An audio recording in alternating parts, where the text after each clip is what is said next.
Hi everybody, this is Chris with Grand Swan Farm in northern Indiana. The number one call I get is, how do I feed my swans?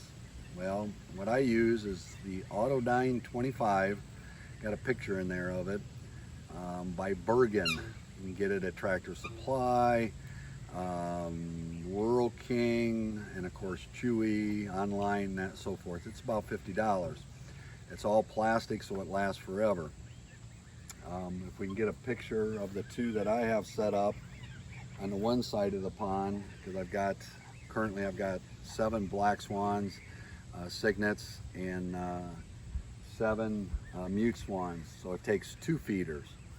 But if you look how they're mounted in the water, one's on a piece of 4-inch pipe that I get from where I work that they throw away. So I use that, and this is another pipe that's 3-inch. It doesn't really matter what size pipe. You just, if you can see the U-bolts right here, and on the other one, you just have to get that size U-bolt to hold it on to the pipe. Put the pipe on the edge of the pond like these are. My water's really gone down a lot from lack of rain. So they're not exactly where I'd want them, so that's why I have waders on, because I have to get in there actually to fill the feeder back up. So if we go a little bit closer, and I'll lift one up so everybody can see. That's what the front looks like. And it comes with a door on the front, but the swans, unlike a dog, because this is a dog feeder, won't push the door open. So I just take the door off. And then in the top, if you can see in the top, Dylan, my #1 photographer here, to look in the top, it's got a baffle in there, and then the feed will come down and end up in here, and you can see there's some feed in there right now. I don't leave it tight on the post. You can see where the U-bolt comes through. Just line it up, drill a couple holes, and you're good to go. And don't tighten it up, that way you can move it up and down. One of the tricks is to keep it, and then you can swing it right back around, it's ready to go. One of the tricks is to keep it the right height, because if you don't, a couple things can happen. If you have Canada geese, they'll be able to get in there.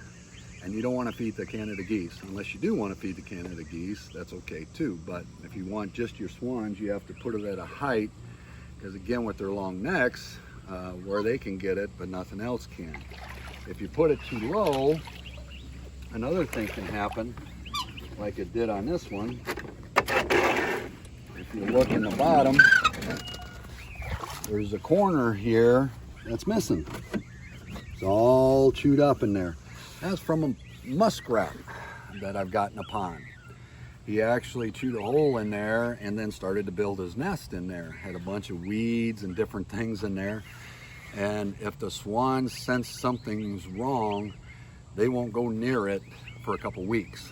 So if you put up this feeder and they're not using it and seem to be afraid of it, something scared them away. Also, if they're not used to this feeder, it may take them a while to use it, and it depends how much vegetation you have in your pond. If you look at my pond, there's not a lot of vegetation out here, so they tend to eat grass. The blacks are up here, because I've got one black here who likes to play king and chase them up on shore. Been working on the fence to keep him from doing that. But anyway, if you have a lot of vegetation, they won't eat much out of the feeder. So it's like, well, I've had them for 2 months. I had one person out in the state of Washington that was really concerned because it'd been 2 months and they didn't touch the feeder. And it's like, well, how much vegetation do you have in your pond? Well, quite a bit. Well, if they're getting enough to eat in the pond, they're not going to eat out of the feeder. So I think that pretty well covers it.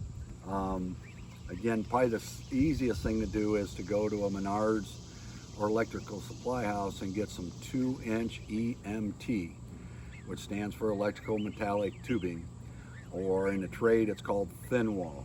It comes in 10-foot sections. Get a 2-inch U-bolt drill your holes, fasten it on there, lasts forever, life is good. Maybe one other thing, if you'll notice when swans eat, they'll grab some food, go right to the water with it to wash it down, then back in to eat more. What that does is it makes the feed kind of soggy.